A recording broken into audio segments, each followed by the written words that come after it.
అందరికీ నమస్కారం. ఒంగోలు రాజకీయాలు, ఒంగోలు అసెంబ్లీ గెలుపు ఓటములు నిర్దేశించేటువంటి మండలం కొత్తపట్నం మండలం. కొత్తపట్నం మండలంలో మెజారిటీ ఎవరికైతే వస్తుందో వారు ఒంగోలు ఎమ్మెల్యేగా గెలుస్తారు. ఇది సత్యం. ఎందుకంటే గత ఒక 3 దశాబ్దాలుగా కూడా జరుగుతున్నటువంటి తంతు ఇదే.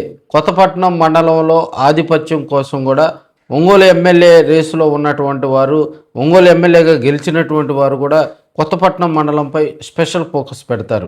ఒంగోలు నియోజకవర్గంలో ఒంగోలు రూరల్ మండలం, కొత్తపట్నం మండలం, అదేవిధంగా ఒంగోలు టౌను, ఈ 3 మాత్రమే ఒంగోలు కాన్స్టిట్యున్సీలో భాగాలుగా ఉంటాయి.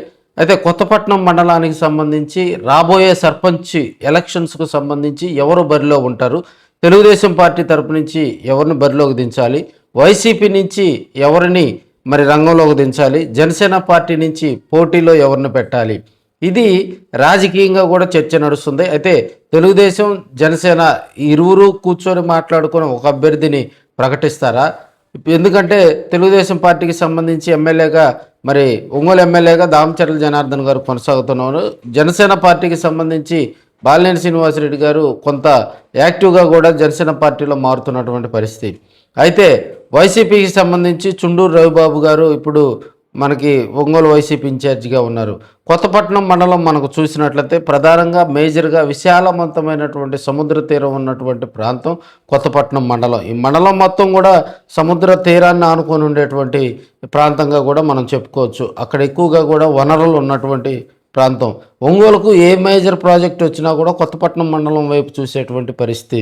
రెవెన్యూ గ్రామాలు వచ్చేసి అల్లూరు, పాదర్తి, అదేవిధంగా రాజుపాయలం, ఈతముక్కల, పైకరి కండిక, మడనూరు, ఇవి రెవెన్యూ గ్రామాలు. రెవెన్యూయేతర గ్రామాలుగా కూడా పల్లెపాలెం, గవళపాలెం, గాదిపాలెం, మోటుమాల, గుండమాల, వజిరెడ్డిపాలెం, శంకువానిగుంట, ఇంకా పిన్నింటివారిపాలెం, ఇవన్నీ కూడా రెవెన్యూయేతర గ్రామాలుగా కూడా చెప్పుకుంటారు. ఈ గ్రామాల్లో కొన్ని ఇప్పుడు చిన్న చిన్న గ్రామాలుగా కూడా చేసేటటువంటి పరిస్థితి.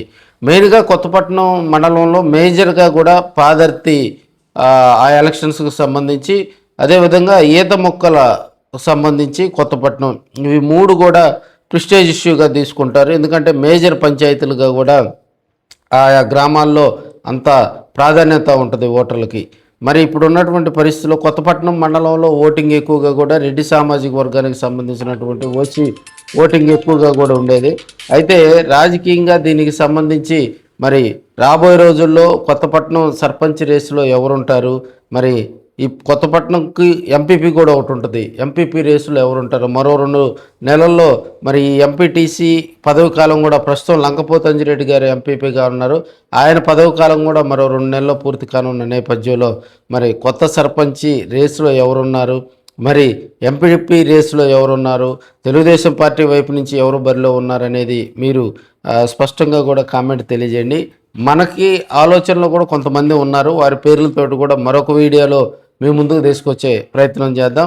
వైసీపీ తరపు నుంచి ఎవరు బరిలో ఉంటారు, వైసీపీ తరపు నుంచి ఏ గ్రామాల్లో ఎవరు పోటీ చేస్తే అక్కడ వైసీపీ గెలిచే అవకాశాలు ఉంటాయి, తెలుగుదేశం పార్టీ తరపు నుంచి అయితే ఏ గ్రామాల్లో ఎవరిని బరిలో దింపితే గెలిచే అవకాశాలు ఉంటాయి, జనసేన పార్టీ తెలుగుదేశం పార్టీతో కలిసి పనిచేస్తుందా లేదా అనేది ఆసక్తి పోరుకు త్వరలో కొత్తపట్నం వేదికగానుందని మనం చెప్పుకోవచ్చు.